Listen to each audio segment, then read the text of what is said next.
Bonjour à toutes et à tous, bienvenue dans Pitaro Hebdo. Nous sommes ensemble pendant 30 minutes et au sommaire aujourd'hui, nous recevons un animateur radio. Il est présent tous les week-ends sur RTL où il présente On refait la télé en compagnie de Jade. Mais le reste de la semaine, il est aux côtés de Stéphane Bern dans À la bonne heure. Et avant de travailler sur la première radio de France, il a fait de la télé. On reviendra sur sa carrière. Il était notamment aux côtés de Cyril Hanouna et Jean-Marc Morandini. Éric Dussard nous dira tout. Comme toutes les semaines, Guillaume Bérec m'accompagne tout au long de cette émission. Bonjour Guillaume. Bonjour Tony, bonjour à tous. Vous écoutez Pitaro Hebdo, Lucas Deveza est à la réalisation et Éric Dussard est notre invité. Éric Dussard, bonjour. Bonjour à tous, merci de me recevoir. Mais merci à vous d'avoir accepté notre invitation. Alors dans cette émission, on va parler de votre émission média sur RTL, on va parler de votre parcours à la télévision, de vos productions. Mais juste avant, j'aimerais vous faire réagir sur les émissions médias en général. Alors il y a quelques semaines, nous recevions Laurent Guimier, vice-président d'Europe 1. Il était à votre place et il a fait le choix de ne plus mettre d'émissions médias sur la station. Il nous a expliqué pourquoi. Écoutez. Parce que j'ai estimé, c'est mon choix, c'est ma conviction, qu'il n'y a plus la place aujourd'hui pour faire une émission d'une demi-heure, d'une heure ou 2 heures, consacrée exclusivement aux médias, sans avoir à rajouter, à survendre, à surréagir à une actualité qui, de mon point de vue, ne le mérite pas toujours. Alors vous présentez une émission média. Est-ce que vous êtes d'accord avec Laurent Guimier ? Tout dépend de quelle émission média on parle. Si on parle d'émissions médias vraiment en termes d'infos, à strictement parler, là je peux le comprendre parce qu'effectivement si on fait que de la promo, avoir 2 heures de promo, ça peut être un petit peu fatigant. Si on fait les infos médias que tout le monde a aujourd'hui sur son smartphone et que la seule promesse de l'émission est d'avoir de l'exclusivité, de l'info en avant-première, là encore je le rejoins. Là où je ne suis pas d'accord avec lui, c'est que je pense qu'il y a un autre regard que l'on peut apporter sur cette actu média et utiliser en fait les médias, c'est ce qu'on essaie de faire modestement le week-end sur RTL, pour que les gens se racontent leur vie aussi à travers le prisme de la télévision et de tout ce qui a pu passer à la télévision. Donc, je dirais pour résumer, je suis d'accord avec lui pour ce qui est du terme d'émission média. Ça, c'est peut-être un genre qui a vécu. En revanche, d'émissions de la télévision, qui parlent de la télévision sur la télévision, ça, je pense qu'il y a encore un créneau. Donc, les médias, ce serait un prétexte pour, au final, parler de sujets de la vie, du quotidien. Et en plus, à la télévision, aujourd'hui, qu'est-ce qui se passe ? Il passe tous les sujets d'actualité. Donc, c'est autant d'accroches pour aborder des sujets avec les invités. Guillaume Bérec. Oui, vous accordez une importance à la médiatisation de vos invités. Vous allez comprendre après pourquoi je vous pose cette question. Vous accordez une réelle importance. Est-ce qu'il faut que ce soit des personnalités qui viennent pour faire de la promotion ou pas du tout ? Alors, la promotion, c'est pas forcément le plus important, mais on va pas se mentir, c'est ce qui amène les invités, évidemment, à accepter des invitations, même s'il y a quelques personnes qui viennent sans avoir de promotion, et c'est d'autant plus méritoire de leur part. Elles sont assez rares, finalement. En revanche, pour ce qui est de la popularité, de la notoriété des invités, évidemment, c'est extrêmement important. Pourquoi ? Parce qu'on est sur RTL, radio extrêmement populaire, première radio de France, donc il faut impérativement que la personnalité soit référencée, comme on dit, connue du plus grand nombre pour trouver sa place sur cette antenne. Et alors, parfois, c'est même un peu frustrant, parce qu'il y a des gens que j'adorerais inviter, dont tout le monde connaît le visage, mais dont les gens ne connaissent pas encore le nom. Il y a des gens qui vous viennent en tête comme ça, des gens que vous adoreriez inviter ? Ouais, des humoristes qui auraient tout à fait leur place dans le dispositif. Je sais pas, je veux dire par exemple Ahmed Silla. Je pense que c'est un très bon invité pour On refait la télé. Seulement voilà, Ahmed Silla aujourd'hui tout le monde connaît son visage parce qu'il a la carrière à succès qu'on lui connaît et on le voit à la télévision tous les jours. En revanche, juste sur le nom, et c'est bien quand même la problématique et en même temps toute la magie de la radio, eh bien le nom n'est peut-être pas encore assez connu. Donc il faut trouver vraiment le mouton à 5 pattes toutes les semaines, c'est-à-dire un invité qui soit suffisamment populaire, sans prendre des gens qu'on voit et qu'on entend partout pour ne pas lasser, et ça c'est très important pour moi, je ne veux pas être en fin de promo par exemple, et puis tout en misant parfois quand même aussi sur de jeunes talents, et pouvoir ouvrir à de nouvelles personnes pour ne pas être ronronnant et toujours avec les mêmes personnes. Vous pensez que c'est vraiment la personnalité qui attire le public pour votre émission ? C'est la personnalité, c'est indéniable. Bien sûr qu'il faut qu'il y ait un appétit, une envie par rapport à cet invité, puisque comme on va passer sur 2 jours 1h30 avec cette personne, il faut que l'auditeur ait envie de la découvrir davantage que ce qu'elle connaît déjà. Donc ça, c'est extrêmement important. Mais ce n'est pas forcément le nom, c'est la promesse. Et la promesse, ça peut être aussi celle de quelqu'un qui va être particulièrement cash, ou de quelqu'un qu'on n'a pas entendu depuis longtemps. Par exemple, lorsque l'on avait fait Yves Régnier, qui ne s'était plus exprimé depuis quelques années, ou en tout cas qui était moins présent. Je me souviens qu'on a eu beaucoup de retours positifs parce que les gens étaient contents de le retrouver d'une part, et d'autre part, il a la liberté de ton qu'on lui connaît. Quoi, hein. Alors, je vous posais cette question justement parce qu'on a reçu la semaine dernière Jordan Deluxe, qui est animateur sur Voltage entre 20h et minuit. Et il reproche aux grosses radios, vous allez entendre les radios qu'il va mentionner, il reproche à ces grosses radios de n'accueillir que les grosses têtes, les grosses stars, on écoute. Aujourd'hui, je vais citer plein de radios. Énergie, Fun, je sais pas, RTL, tout ça, demandez combien d'antennes font les invités quand ils y vont. À chaque fois, c'est ce qui me sort. Mais ils font rien. Ils font rien. L'émission de Koé, combien d'antennes font il y a combien d'invités dans cette émission? Il y en a, je sais pas combien qui vont les uns après les autres, qui sont plus connus les uns que les autres. Hein. Mais jamais quelqu'un va faire 2 heures dessus. Vous partagez son Alors, avis? j'invite Jordan, par ailleurs très talentueux, parce que c'est vrai qu'en plus, il a réussi à éclore avec cette émission sur une radio francilienne pourtant. Et on parle de lui et de ses interviews, et il les fait très bien. Mais j'invite néanmoins Jordan à nous écouter le week-end, par exemple, parce que là, je suis obligé de lui donner tort, s'agissant modestement de notre émission, puisque, par exemple, c'est un espace de parole d'1h30 avec une personnalité. Donc, notre invité n'est pas juste là pour faire de la figuration. Ça peut être le cas sur certaines émissions de radio, j'en conviens, mais plus fortement encore à la télévision. Et ça, il m'en parle souvent d'ailleurs. On les pose là et ils sont un peu en tête de gondole pendant 1h30 et leur promo est réduite à 20 secondes. Oui, c'est vrai. Alors, Jordan Deluxe nous disait clairement, oui, moi je fais mon émission pour que ce soit repris dans la presse, pour qu'il y ait des articles. Vous aussi, dans votre émission, c'est souvent repris dans la presse. Est-ce que quand vous faites une interview, vous êtes dans le but d'être repris dans la presse? Quand vous écrivez, vous vous dites ça pourrait être repris, donc je vais lui poser la question, même si c'est un petit peu un bad buzz, mais tant pis, j'y vais. Non, j'ai qu'une seule idée quand je prépare cette interview, c'est de ne m'interdire aucune question, sinon celle qui pourrait être discourtoise, on va dire, et surtout de ne pas faire d'eau tiède. C'est-à-dire que j'ai l'impression qu'aujourd'hui, et vous avez pu le constater aussi, vous qui recevez des invités très régulièrement, notre métier, il est quand même un peu gangréné par la langue de bois. La langue de bois est due à quoi? Elle est due à la peur, justement la peur des reprises et machin, etc. À cause des réseaux sociaux, et notamment. des réseaux sociaux. Mais moi, je veux pas qu'on s'interdise de poser une question au seul motif qu'il y a risque de reprise sur les réseaux sociaux, etc. Ce que je veux absolument sur cette interview, c'est que l'on apprenne quelque chose de l'invité que l'on ne connaissait pas et qu'on le voit sous son jour le plus sincère. Il n'y a que ça qui me guide dans la préparation de l'interview.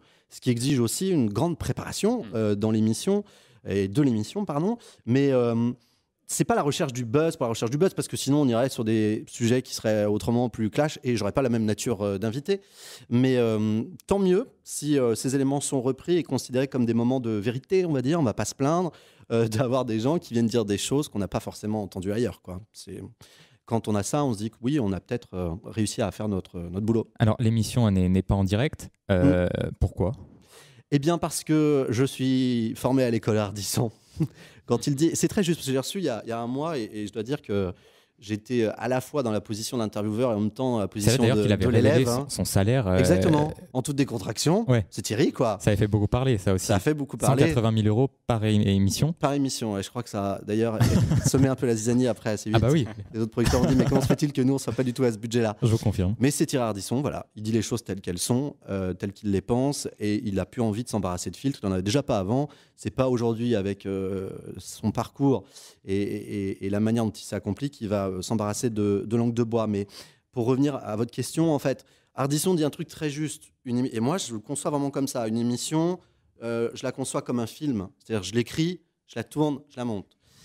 Et je n'ai aucun problème avec ce montage. Aucun problème avec le fait de monter. Vous participez vous-même au montage de l'émission? C'est moi qui choisis ce qui va être gardé dans l'émission, naturellement, même si on a des doigts de fée qui après mettent tout ça en ondes. Mais c'est bien sûr moi qui vais dire ensuite ce que je souhaite garder ou pas. Tout simplement parce que quand on enregistre nous à peu près 1h45 pour peut-être... je pense 1h10 à peu près utile à l'antenne. Donc il y a quand même pas mal de marge, mais c'est nécessaire. Puisque comme on a la recherche quand même d'une certaine vérité de l'invité qui se disait des choses, c'est comme dans un dîner. Vous arrivez à un dîner, vous ne connaissez pas les gens. Au début, vous êtes un petit peu coincé, c'est normal. Hein, il faut le temps de se connaître, il faut le temps de discuter avant de commencer à se livrer. On ne va pas demander à quelqu'un d'être tout de suite en train de faire une chenille sur la table au bout de 2 minutes. Je reconnais qu'il le ferait très bien du reste. Mais, donc il y a un temps évidemment d'adaptation. Et puis, il y a des moments qui sont, comme dans toute discussion, moins intéressants. Ben moi, je me mets à la place de l'auditeur à chaque fois. Je me dis, j'ai qu'une envie, c'est que l'auditeur reste, avoir la politesse de l'auditeur, comme on dit, eh bien, c'est lui offrir les meilleurs moments, le best-of de notre rencontre, de notre discussion. Mais attention, montage, c'est sélection en fait, des propos qui ont été réellement tenus. Il faut être très clair sur le fait que le montage, il ne s'agit pas de reconstruire des propos ou de déformer les propos. Ça, j'y veille vraiment. Et je suis extrêmement attentif à cela, à ce que ça ne trahisse pas la pensée de l'invité. C'est juste enlever le gras, quoi. Voilà, les trucs les moins intéressants. Et vous n'avez pas peur qu'on vous demande des fois de couper, que les attachés de presse vous contactent? C'est déjà arrivé. Et dans ces cas-là, vous faites quoi? Ben, je le fais, et sans aucun problème, puisque là encore, il ne s'agit pas de leur tendre un piège. Il s'agit peut-être parfois de les pousser à avoir une parole peut-être plus libérée que celle à laquelle ils s'attendaient, mais en revanche, il ne s'agit pas de les piéger. Donc si... après l'émission, ils regrettent d'avoir dit quelque chose, pensent que ça trahit leur pensée, que c'est allé trop loin, que ce n'est pas le reflet exact de ce qu'il voulait dire, on l'enlève, il n'y a aucun problème. C'est pas une certaine atteinte à la liberté de la presse dans un sens ? Non, c'est vraiment le contrat de confiance entre moi et l'invité. Porter sa parole, favoriser parfois à accoucher cette parole, ce qu'il puisse dire des choses qu'il n'aurait pas eu forcément envie de dire dans un premier temps, mais l'y amener parce que la discussion et les questions sont ciblées. Ça, c'est mon boulot. Ensuite, en revanche, si la personne est très mal à l'aise et n'assume pas quelque chose ou estime que ce n'est pas en conformité avec le fond de sa pensée, je comprends tout à fait qu'elle demande à ce qu'on l'enlève. Mais une fois encore, c'est très très rare. C'est peut-être plus complexe aussi de le faire en direct parce que c'est le week-end et que les invités ne souhaitent pas venir le week-end, ou peut-être plus compliqué. Raison. Vous savez que nos amis du showbiz ont souvent des week-ends qui commencent dès le jeudi. Non, et puis au-delà de la blague, c'est vrai que ce serait compliqué le week-end parce qu'on a beaucoup d'artistes et les artistes sont sur scène en fait le week-end et souvent en tournée en province. Vous avez eu quelques artistes un petit peu avec des demandes un peu incongrues, un peu... Après ? Non, ou avant l'émission, pendant ou même après Non, avant, jamais, honnêtement. T'as pas eu de caprice de star Caprice de star non, alors attendez, je cherche bien, mais pas autant que je me souvienne. Peut-être un ou deux invités qui ont dû demander à ce qu'on n'aborde pas un sujet, mais qui de toute façon n'allait pas être à l'ordre du jour parce que c'était pour moi un truc complètement recuit, qui n'avait vraiment pas d'intérêt. Et très honnêtement, les coupes, même en sortie d'émission, parfois le lendemain, ça arrive que les gens mûrissent leurs décisions pendant la nuit. C'est très rare, ça se compte sur les doigts d'une main. Alors, avant de faire de la radio, vous avez fait de la télé, n'est-ce pas ? Oui, vous avez travaillé... En réalité, je faisais déjà de la radio avant, mais je suis un enfant de la radio. Télé et radio, c'est uniquement le journalisme média qui vous a intéressé depuis petit, lorsque vous étiez à Lannion, à l'IUT de Lannion. C'est toujours, c'est toujours les médias qui vous ont intéressé, ou alors pas du tout, vous vous êtes dit tiens pourquoi pas partir vers des horizons politiques, toujours dans le cadre du journalisme, mais ou alors est-ce que c'était à fond média. Alors pour ce qui est il y a deux choses, c'est le sujet média, ça je vais vous en dire un mot après, mais pour ce qui est des médias en général, la découverte elle s'est faite à travers la radio, justement. Secret de l'histoire, suivez-moi, j'avais 13 ans et c'était justement en Bretagne, vous l'avez dit, à côté de Lannion, Trigastel, il y avait une radio associative, j'ai fait un stage alors que j'étais au collège et puis Buzz là Radio, non, ça c'était la consécration. Buzz Radio, attention, ça c'était la radio dont j'étais le responsable, la radio étudiante 97-98, c'est bien exactement, ça, bravo. Mais avant cela il y a eu Radio Fréquence Cormoran, et oui, j'avais à peu près la voix des Cormorans d'ailleurs à l'époque et c'est là que j'ai commencé via un stage en fait de collège. Je suis allé pour la première fois dans une radio et puis j'ai eu absolument un coup de foudre pour ce média. Et à partir de là, je l'ai plus quitté. Voilà. Et le sujet média en soi, j'ai toujours été passionné de cela. Je me souviens qu'ado, je regardais déjà les émissions de Marc-Olivier Fogiel et avant ça encore de Michel Denisot avec Télé Dimanche. Donc c'était vraiment aller dans les coulisses comme ça de la télévision, parce que moi j'ai toujours rêvé de la télé la télé à grand spectacle. On y est un peu moins aujourd'hui, mais et c'est cette télé-là, pénétrer dans ces coulisses, ça m'a toujours passionné. Et puis il s'est avéré qu'à un moment donné, j'étais arrivé au bout d'un cycle, je faisais des flash infos sur Europe 2. J'étais arrivé au bout d'un cycle, clairement, j'en avais autant marre d'écrire des flashs que de me lever à 3h du matin, parce que c'était le morning. Et puis à ce moment-là, Jean-Marc Morandini crée son émission sur RMC, et je l'ai rejoint à cette époque-là. Et je me suis senti beaucoup plus à l'aise, et je me suis tout de suite beaucoup plus éclaté dans cet exercice-là des médias que l'info a strictement parlé, même si c'est très formateur. Mais tout de même un petit peu répétitif quand on est sur ces radios musicales. Vous l'avez d'ailleurs suivi après Jean-Marc Morandini. Bien sûr, après je suis parti à Europe 1. Après on s'est fâché, comme tous les gens qui travaillent avec Jean-Marc Morandini. Depuis on s'est naturellement rabiboché, mais c'est comme ça. Et ensuite, évidemment, j'ai enchaîné après avec Plus Clair et d'autres petites choses que vous devez avoir sur vos fiches, j'imagine. Vous êtes passé par Touche pas à mon poste à l'époque de France 4 et vous n'êtes pas resté ensuite Ah bah si, moi je suis resté sur France 4 justement. Non, mais vous n'êtes pas resté sur Touche pas à mon poste, je veux dire. Non, j'avais envie de tenter une nouvelle expérience, c'est-à-dire que j'avais fait peut-être 2 ans, je crois, de Touche pas à mon poste en tant que chroniqueur, et j'avais déjà créé ma boîte en fait, Swiss Mad Prod. On en parlera. Et ce qui s'est passé à ce moment-là, c'est que lorsque Cyril a été appelé par D8, France 4 m'a fait une proposition de rester avec ma propre émission que je pourrais produire. Je savais très bien que c'était un risque, clairement, mais je suis parti du principe qu'il vaut mieux un petit chez soi qu'un grand chez les autres, et j'avais envie de prendre ce risque-là et de faire cette expérience d'une émission que j'allais produire de A à Z et pouvoir enlever les roulettes et passer du statut de chroniqueur à celui de présentateur. Donc j'ai eu aucun regret en sens. Et vous imaginez quand même un tel succès de l'émission en passant sur D8 ? Honnêtement, oui. Vu le potentiel de Cyril, vu comme il en avait encore sous le pied, et ce qui se passait dans la rue déjà à l'époque était très étonnant, puisque l'on était sur France 4, donc une chaîne quand même, rappelons-le, confidentielle. Les audiences n'étaient pas délirantes. Et pour autant, on sentait un truc qui se passait. C'est-à-dire que même dans la rue, les gens nous reconnaissaient, ils nous parlaient d'une comme si on était leur meilleur pote ou issu de la série Friends, quoi, enfin la nouvelle série Friends, et avec un taux de reconnaissance qui ne correspondait pas du tout aux audiences. Là, je me suis dit, oui, il a trouvé une espèce de formule magique, et je me doutais bien que ça allait ensuite exploser en arrivant sur D8 et de surcroît au quotidien. Quel regard aujourd'hui vous portez sur l'émission telle qu'elle est aujourd'hui, de la manière dont elle fonctionne? C'est clairement pas la même émission que celle que l'on faisait au début sur France 4. Il a sans doute eu différentes, vraiment fondamentalement différentes. Il a sans doute eu raison de la faire évoluer, parce que sur France 4, on était évidemment un peu pointu. On pouvait se permettre de l'être parce qu'on était en hebdo et en seconde partie de soirée. Quand on va dans l'arène du 19h, il s'agit d'aller avec quand même du plus gros calibre. Donc, naturellement, il faut élargir la proposition éditoriale. Et ce qu'il a très bien su faire, en devenant une émission de divertissement dont le liant, le fond et la télévision, mais en fait, tout son talent est d'avoir su créer une espèce de sitcom au quotidien où les personnages sont bien plus importants encore que les ingrédients. Et c'est pour ça, d'ailleurs, pour rebondir sur ce qu'on disait tout à l'heure sur les invités, finalement, TPMP, j'ai envie de dire, n'a même pas besoin d'invités pour exister. C'est bien, c'est une tête d'affiche pour un nouveau public et pour satisfaire les gens qui regardent au quotidien, mais l'émission, elle tourne en soi avec la bande qui l'entoure. Alors, on parlait de France 4, donc le service public. Le gouvernement veut supprimer la redevance audiovisuelle. J'aimerais avoir votre regard d'expert média là-dessus. Bonne ou mauvaise idée ? Pour moi, c'est clairement une mauvaise idée. C'est clairement une mauvaise idée parce que déjà, la redevance, c'est de loin pas la plus élevée d'Europe.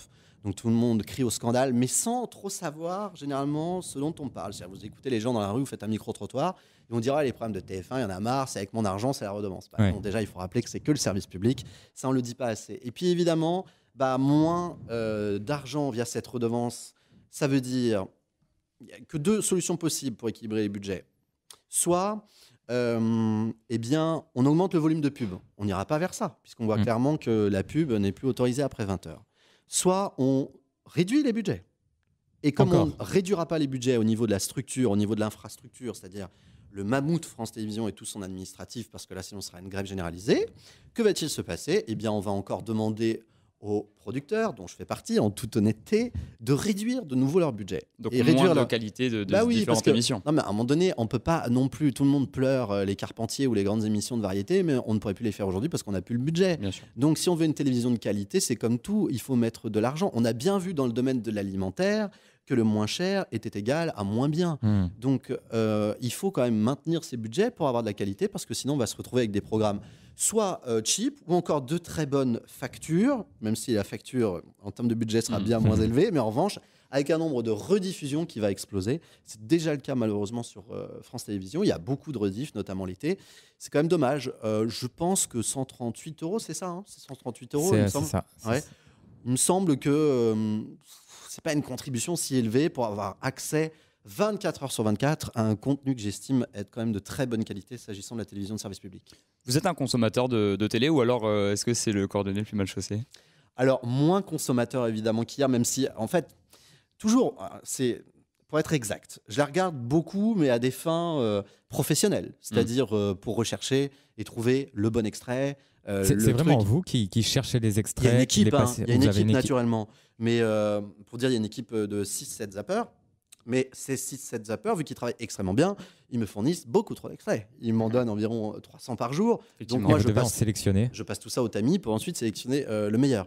Donc je regarde la télévision en fractionné. Ça me différencie pas du plus grand nombre, puisqu'aujourd'hui tout le monde regarde par petits morceaux la télévision. Et les émissions que je regarde encore avec grand plaisir et en intégralité du début à la fin, c'est les émissions qui me parlent un peu plus. Ça va être soit les grandes émissions de divertissement, les émissions événements. Là, par exemple, l'Eurovision. Pendant longtemps, tout le monde a crié, hurlé au ringard, mais en fait, ça a toujours été la plus grosse émission de télévision et la mieux produite d'Europe. Donc ça, avec grand plaisir, je regarde ça. Les grands primes événementiels aussi. Et puis, l'infotainment, évidemment, qu'il s'agisse par exemple de C'est à vous ou encore de Laurent Delahousse et de son 20h30 le dimanche, que je trouve extrêmement bien fichu. Et Dieu sait que c'est une gageure que de réussir à faire parler des invités en direct avec seulement 20 minutes. Et il y a des émissions qui sont extrêmement mal fichues aujourd'hui. Oui, il y a des émissions qui n'ont aucun intérêt. Enfin, clairement, si vous me demandiez de regarder juste pour mon pur plaisir la télé-réalité, je ne le ferai pas. Enfin, je peux pas dire que c'est mal fichu, parce que pour le coup, ça s'adresse pas à moi, mais c'est bien fagoté. Mais toutes les émissions où il n'y a pas assez de production, où il n'y a pas assez de recherche, les choses un peu paresseuses, ça m'ennuie. Comment vous voyez l'avenir de... Là, on parlait de la télé, mais plus général de la radio, des médias. On parlait du replay que les gens consommaient que par petits bouts, à part certaines émissions. Comment on va pouvoir consommer la télé et la radio dans les prochaines années ? Alors, je suis au regret de vous annoncer que si vous ne comptiez faire que de la radio, vous allez aussi faire de la télé, par exemple, parce que je pense qu'on va tout globaliser, en fait. C'est-à-dire, ce qui va se passer, c'est qu'on va se retrouver dans une espèce de melting pot audiovisuel où, finalement... sorte de Netflix, peut-être. Ouais, c'est ça. Où l'important sera plus la consommation qu'on appelle, pour parler notre jargon, linéaire. Salle linéaire va encore exister, mais pour les plus âgés, clairement. Et aujourd'hui, c'est déjà le cas, mais demain plus encore, tout le monde va consommer en fragmenté. Qu'il s'agisse d'une émission de radio, donc filmée. C'est pour ça que je vous dis que vous allez faire de la télé, parce que voilà, tout ça va être global. France Bleu, France 3 notamment dès l'année prochaine, d'une part. Bien sûr, ça a déjà commencé. On ne saura même plus d'où viendra l'info en réalité. C'est-à-dire que dans l'esprit des gens, moi ça ne m'étonnerait pas que d'ici un ou 2 ans, quelqu'un me dise « je vous ai vu à la radio hein. ». Très honnêtement, hein, parce que comme on filme nos émissions aujourd'hui et qu'après, comme vous le disiez tout à l'heure, il y a des petits extraits qui sont diffusés sur les réseaux sociaux. Et ça vous dérange pas ça ? On sait qu'il y a beaucoup de gens qui sont un peu de la vieille école qui disent non mais la radio c'est du son, on filme pas. Ça me dérange pas outre mesure parce que dans cette émission-là, hein, parce que je vous dirais pas la même chose par exemple s'agissant d'une émission comme Christophe Ondelat ou d'une émission comme Caroline Dublanc chez nous sur RTL ou encore Jacques Pradel, L'heure du crime, qui sont des émissions qui créent un cocon, une atmosphère par le son. Là, je trouve que ça gâcherait un petit peu le contenu que de les filmer parce que ça casserait la magie. Nous, ce qu'on fait, c'est un talk show. Et donc, on fait un talk show radio qui est filmé, mais vous noterez qu'il y a beaucoup de talk shows à la télé qui ne sont ni plus ni moins que de la radio filmée.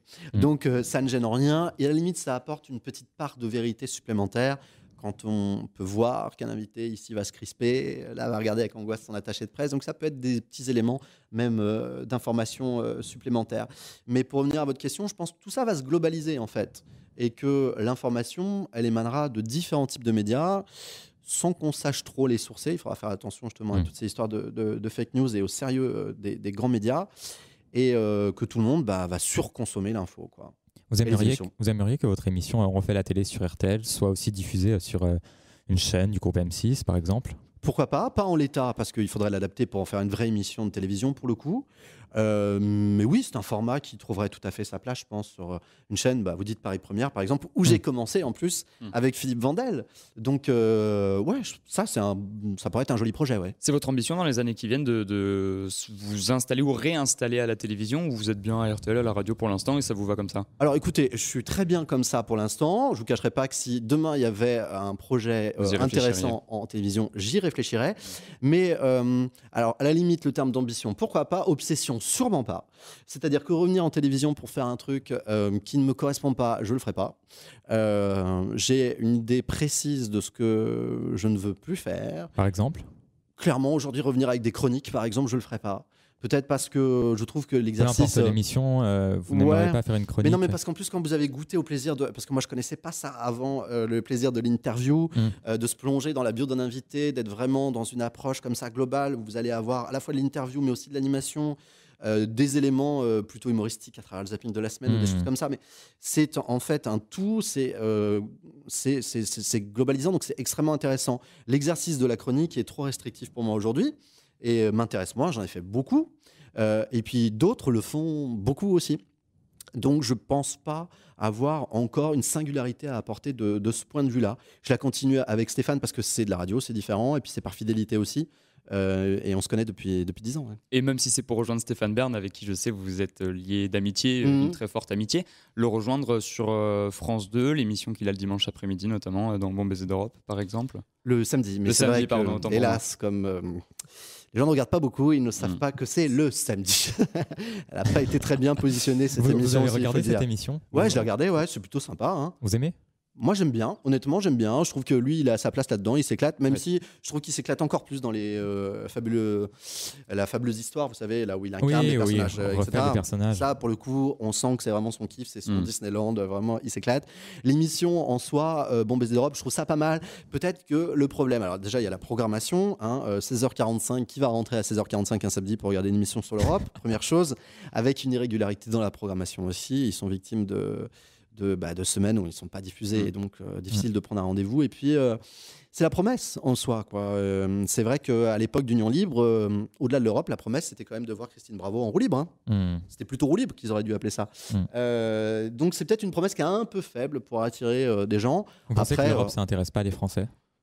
On voit, hélas, on voit que ce n'est pas, par exemple, le premier sujet discuté pendant le grand débat.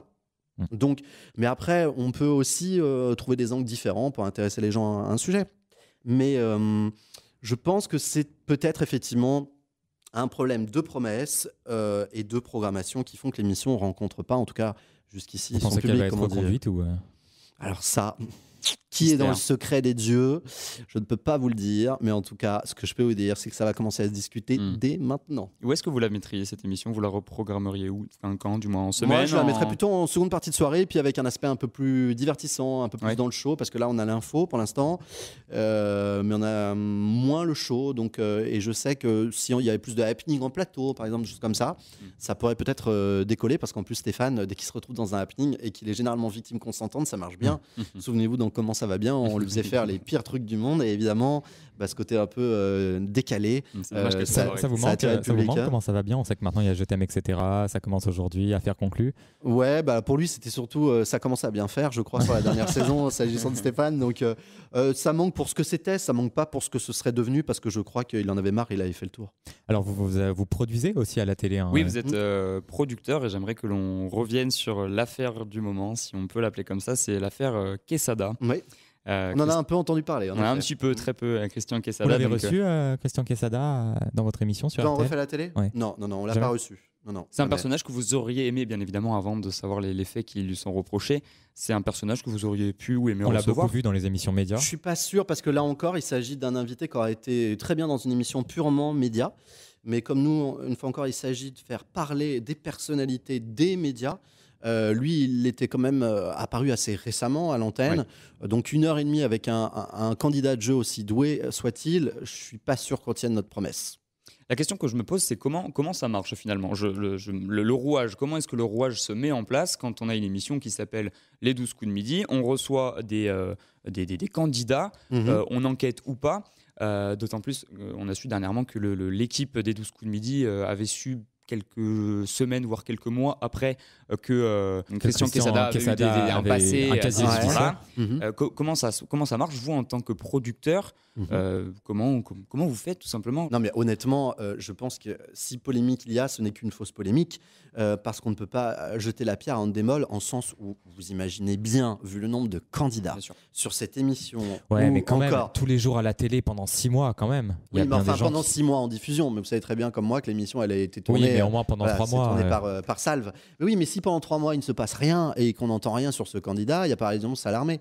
Parce que quand vous faites des émissions comme ça avec autant d'anonymes, c'est le cas des Amours, c'est le cas des téléréalités, etc. Si vous commencez à devoir enquêter sur tous vos candidats, mais vous en sortez pas, c'est pas possible. Hein. D'autant qu'il y a des condamnations qui sont effacées, je crois, en plus. Hein. Oui. Il y a des casiers judiciaires. Alors évidemment, aujourd'hui, c'est quand même facile de dire nous, maintenant, on fait la vérification et puis on découvre que c'était facile de trouver. Bah oui, mais pour trouver, il faut déjà chercher. Ouais. Et je pense que les maisons de production n'ont pas les moyens, pas le temps de faire des recherches aussi poussées que cela sur leurs candidats, très clairement. Donc, cet épisode est extrêmement malheureux. C'est le moins que l'on puisse dire. Mais je ne pense pas que l'on puisse remettre en cause la responsabilité ni du producteur, ni du diffuseur. Vous produisez quoi à la télé? Alors nous sommes à la production éditoriale des Enfants de la télé, qui, comme vous le savez, a fait son retour depuis septembre 2017, donc avec Laurent Ruquier sur France 2. Et donc Swissmad Prod s'occupe de toute la production éditoriale de cette émission, qui est par ailleurs produite par Endemol Shine. Et nous, au sein d'Endemol Shine, nous sommes avec nos équipes et nous produisons l'éditorial des émissions que vous pouvez voir tous les dimanches soirs en prime time. D'ailleurs. Et ça marche de mieux en mieux, on est content, on est vraiment très content. C'était un pari quand même, cette case. Honnêtement, quand on a su que Arthur laissait les Enfants de la télé, on s'est dit mais comment c'est possible que ça rebondisse? Il aurait fallu changer le titre. Et au final, ça marche. Tout simplement, on a essayé de revenir à la promesse initiale des Enfants de la télé, c'est-à-dire aller vers le patrimonial, l'image, parce que à la fin des Enfants de la télé, c'était quand même un peu plus du copinage et de l'humeur en plateau que de l'image vraiment inédite. La commande de France Télévisions, et ça rejoignait pleinement ce que nous on avait envie de faire, c'était d'aller chercher dans les greniers de l'INA des images totalement inattendues qu'on n'avait pas forcément revues et de donner la priorité à l'image. Nous, il y a moins de plateaux, plus d'images. Et donc, on est ravis de voir que ça a rencontré son public, quoi. Et ce côté show des enfants de la télé, version Arthur, ça vous plaisait pas trop? Si, moi j'aimais bien, mais c'était pas la même émission. Enfin, clairement pas, quoi. Et ça commençait à s'étioler un peu sur la fin. C'est pour ça, souvenez-vous, à la fin, les gens disaient ah, toujours les mêmes invités. Hein, donc, la marque, elle était là, elle était très belle. Ça aurait été dommage de la laisser disparaître. Et je dois dire que France Télé a eu du flair quand ils ont compris qu'ils pouvaient la reprendre sur France 2, puisqu'une fois encore, elle n'était pas propriété d'Arthur depuis qu'il avait quitté Endemol. J'ai une toute dernière question. Vous avez reçu dernièrement Laurence Ferrari. On va revenir sur TPMP. Elle a déclaré, que je ne dise pas de bêtises, Cyril Hanouna fait partie des plus gros talents de télé que j'ai rencontrés.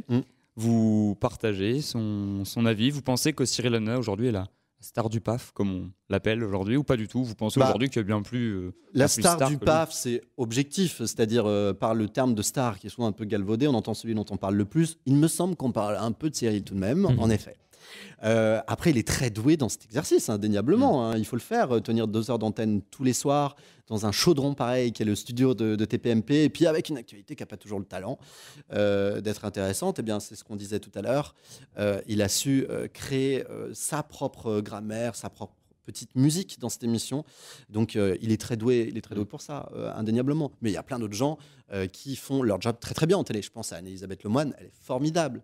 Et quel message envoyer au métier, vraiment superbe décision de Pierre-Antoine Capton que d'avoir confié les clés de cette émission à quelqu'un qui était déjà dans le dispositif et de ne pas être allé chercher une tête d'affiche, même si je crois que dans un premier temps c'était leur choix.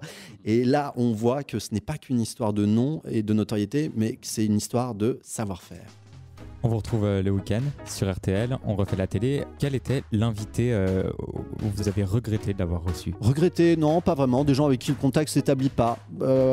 C'est marrant de constater que c'est souvent avec plutôt des humoristes. Ceux qui sont les plus marrants dans la vie ne sont pas forcément les plus marrants qui, par exemple, à l'antenne. Moi, je ne donnerai pas de nom, naturellement. Pensez bien que je suis trop rompu à cet exercice. Mais... non, c'est vrai, souvent les humoristes, même si on a des bonnes surprises quand même. Elie Semoun, par exemple, lui, il a son rond de serviette à la maison, il revient quand il veut, Robert aussi. Mais c'est vrai que souvent, voilà, les gens. Peut-être qu'on en attend trop, justement, parce qu'ils sont drôles sur scène, on dit, ils vont être tout aussi drôles. Et vous avez non, été un pas peu forcément. déçu en les recevant. Ouais, parfois, ouais. Et l'invité que vous rêveriez de recevoir, que vous n'avez jamais reçu? Florence Foresti, elle vient quand elle veut. Si elle veut en direct un samedi matin, on s'arrange. Florence Foresti, bien sûr, avec grand plaisir. Valérie Lemercier aussi, mais on en parle. Et vous serez donc sur RTL à la rentrée prochaine, normalement? C'est du bois ici? Oui. Je touche ça alors.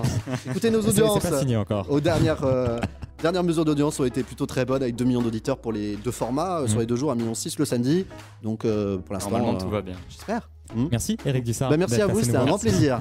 Merci Guillaume Bérec d'avoir été avec nous. Mais de rien Tony, merci à vous. Merci à Lucas Deveza pour la réalisation. On se retrouve très vite pour un prochain numéro de Pitaro Hebdo.